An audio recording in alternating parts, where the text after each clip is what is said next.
you felt such eagerness for standing right on this leading edge spot prior to your emergence into it, for that very thing, for that feeling of expansion.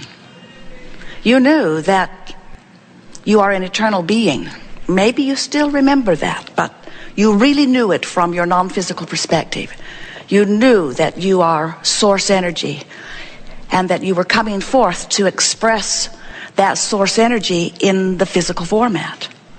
And you knew that you weren't coming forth as substandard, as flawed, as unworthy to try to prove worthiness. You were fully worthy and knew it. And the reason that you came forth into this physical experience was not because you needed to, but because you wanted to. You came forth for the thrill of the tactile, visceral experience of physicality. You see, you are always creator, and you are vibrational much more than you are physical, flesh, blood, and bone. You are vibrational beings. And the reason that you were so excited about coming forth into this physical format is because you knew that by offering thought from this perspective, out here on this leading edge, that things would actualize to support the thoughts that you are thinking. You knew that the thoughts that you think would be managed by law of attraction, and that in this leading edge environment they would manifest. And so you knew that by living and thinking and manifesting, you would learn to more deliberately think. You knew that you could live a little and watch the results of your thought, and then if there was anything less than what you wanted, or more than what you wanted, more of what you don't want or less of what you do want, that you could just adjust your thoughts so that you could get it just the way you wanted from whatever perspective you are currently standing. You knew that you would have that ability to think and feel and manifest. We call that post-manifestational awareness. In other words, that's just living and getting and then observing what you're getting and then maybe making a new decision about what you would like to think.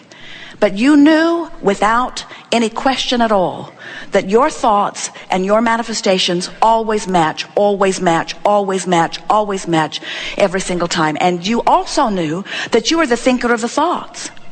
Oh, of course you knew that you would be responding to environment and that you might be influenced by the thinkers of others.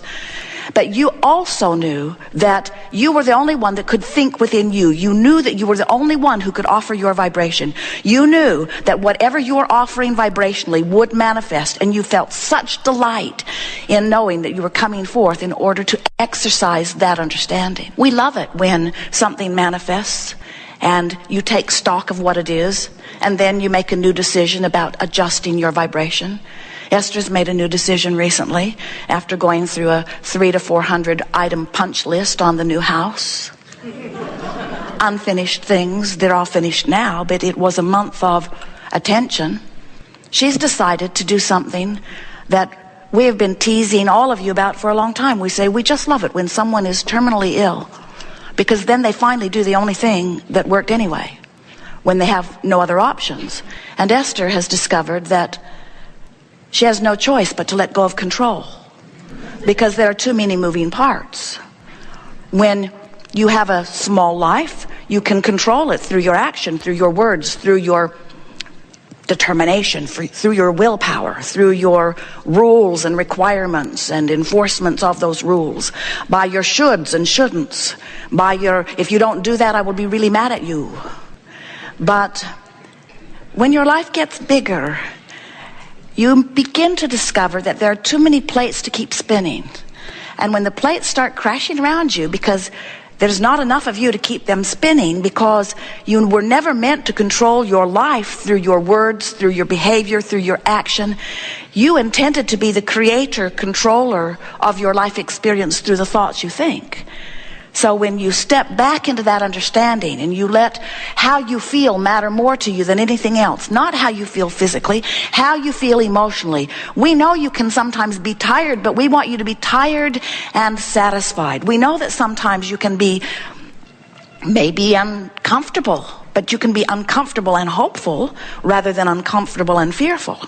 In other words, when you decide that the way you feel emotionally really matters to you, and you make a decision to monitor your feelings and catch them in the earlier subtle stages and head them in more directions of what feels good, now you have harnessed what you knew you would be born with, your guidance system, and most important of all, your pre-manifestational awareness. In other words, you don't feel negative emotion, negative emotion, negative emotion, negative emotion, and then have something turn out bright and fluffy. Frisky, good feeling things don't come from bad feeling emotions. You just don't have happy endings to unpleasant journeys. You got to decide that never mind focusing on the ending, get focused upon where you are and decide to make it feel as good as you can make it feel from where you are. And when you make the decision that you care about how you feel, and regardless of what's going on, there could be 100 really good things happening, and you could be one of those people that finds one thing that isn't going well and you could focus on it and make yourself miserable. Or you could be someone who currently has 100 things not going very well and one thing that is, and you could be one of those people that focuses upon that one thing that's going well, and by focusing upon that one thing that goes well, you hold yourself in vibrational alignment with that one thing that goes well. You use that good feeling thing to set the tone of your being, and now your point of attraction has shifted to include only other good feeling things. Somehow, somewhere along your physical trail, many of you have come to believe that it's your job to sift through the details of your life and put, or of the world, or of your spouse's life, or of somebody that you care about, and put them in piles. Well, these are the good things, and these are the terrible things, and these are the I could live with it but don't want to things. And we want to say to you, don't sort your manifestations into piles. Make a decision to get right at the core of where it all starts from, at the headwaters, so to speak, of your creation. Make a decision that you care about how you feel, and that you will reach for the thoughts that feel as good as you can get them to feel from where you are. Now, we know sometimes you're standing in a place where it doesn't feel like there are that many really good feeling options. But there are better feeling options from where you stand, no matter where you stand. And if you are determined to find the better feeling option, what happens is you shift your vibration just a little bit. Now, most of you don't really understand how valuable that is, because you don't really understand, most of you, that you are vibrational beings, and that the vibration of your being, which is referenced to you through your mood or attitude, is your center point. It's your point of attraction. If you could just get it, that how you feel matters so much, that if you would give how you feel your undivided attention, not with the attitude that somebody else should be different because, oh, when I look at you, I don't feel as good as I felt before I looked at you. I was feeling pretty good, and then you called me, or you come by, and then I looked at you, and as I gave my attention to you, now I don't feel very good, so it's up to you to do something different so that I can feel better. And we say, how's that going? But when you come to an awareness that how you feel is about what you focus upon, and no matter who's coming by, no matter what they're saying, no matter what's coming to you by way of email or telephone or mail or however it's getting to you, no matter how it's coming, you have the option of taking it hard or taking it easy, of making the worst of it or making the best of it, of giving it your undivided attention, of giving it very little of your attention. You have more control over your focus than most of you have been exercising. And when you begin caring about how you feel more than everything else put together, so that you exercise your ability to focus upon things that do feel good, you begin to discover that in every particle of the universe there is that which is wanted and lack of it. In every conversation is that which you want and that which you don't. In every person, in every point in time, in every room, there's a squeaking thing we could all do without. In every room there is that which is wanted and that which is not wanted. And you may have a very good opportunity today to tune that squeaking thing out, because we have an idea it's going to keep squeaking. It's not going to go away just because we loathe it, whatever it is. In other words, give your attention in whatever segment of your life you are focused to that which is best feeling to you, and tune yourself little by little into vibrational alignment with who you are. You are source energy who existed before this physical body, and many of you get that. You know that there's something before this, certainly. You're brilliant beings, and we love what you're doing with your planet. But you have not managed to scrape enough dirt together to launch another planet into orbit. You got to accept that there's something bigger going on. And that bigger thing that's going on is source energy. There is thought that sets things into motion. And so you exist as source energy before you come into this physical body, and you will exist as source energy once you are no longer in this physical body. But the thing that we so want you to hear is that you are source energy while you're in this body. There is a vibrational basis of that which you are, which is source energy. And then there is the vibrational basis that you set into motion by virtue of the things that you give your attention to, the things you say, the things you observe, the things you remember, the things you imagine. You are constantly giving your attention to something, beating the drum of something that sets up a vibration within you.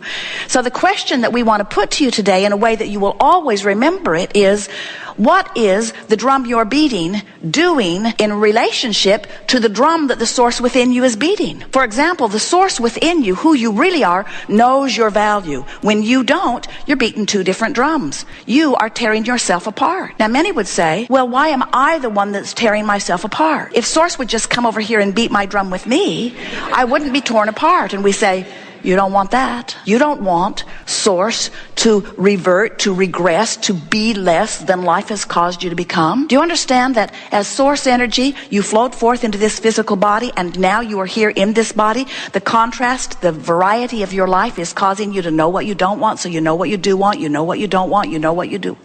And every time you know what you do want, even a little bit, even if it's a subtle little preference, something that you feel like, oh, wouldn't that be nice if, or I would kind of like that, or this would be a little better.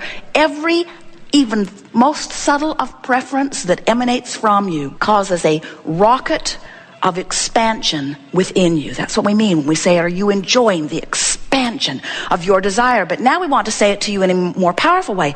Are you enjoying the expansion of your desire? You said, yeah. Are you enjoying the expansion of your desire? We want to say it to you in a more emphatic way. Are you enjoying the expansion of you? Because when life causes you to desire something beyond where you are, the source energy part of you rides that rocket of expansion and literally, vibrationally becomes it and holds steady to that new becoming.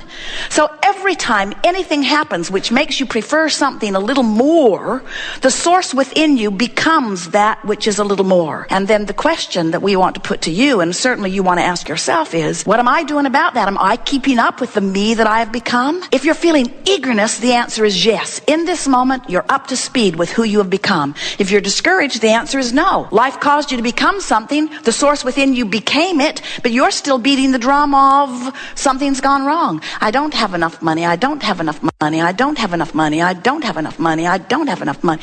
Don't have enough money. I've never had enough money. I've never had enough money. It's not fair that I don't have enough money. It's not fair. It's not fair. It's not fair. It's not fair. It's not fair. It's not fair. I don't know anybody who has enough. Nobody has enough. Nobody has enough. Nobody has enough. Nobody has enough. Nobody has enough. Nobody has enough. That rich bugger over there does.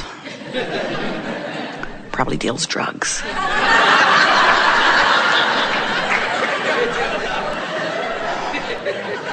So as you beat the drum, as you feel less than what you want, but you reinforce that you're not where you want to be, you hold yourself longer and longer and longer in vibrational difference from who you have become.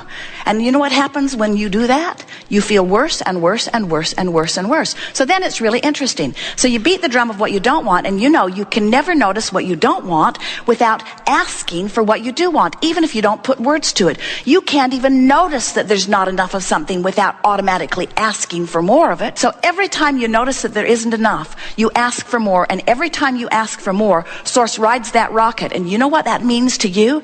That means the current that is really you moves faster and faster and faster and faster and faster. And if you don't keep up with that stream of energy that you've set into motion by the very life you've lived, if you hold back from it with your negative thoughts, with your I can't do it thoughts, with your I'm not worthy thoughts, with your I'm mad at you thoughts, with your there isn't enough thoughts, with your life isn't fair thoughts, as you hold back with those thoughts that feel like injustice to you, the source within you rolls right on, because the source within you is wise enough to take the benefit from the life that you're living.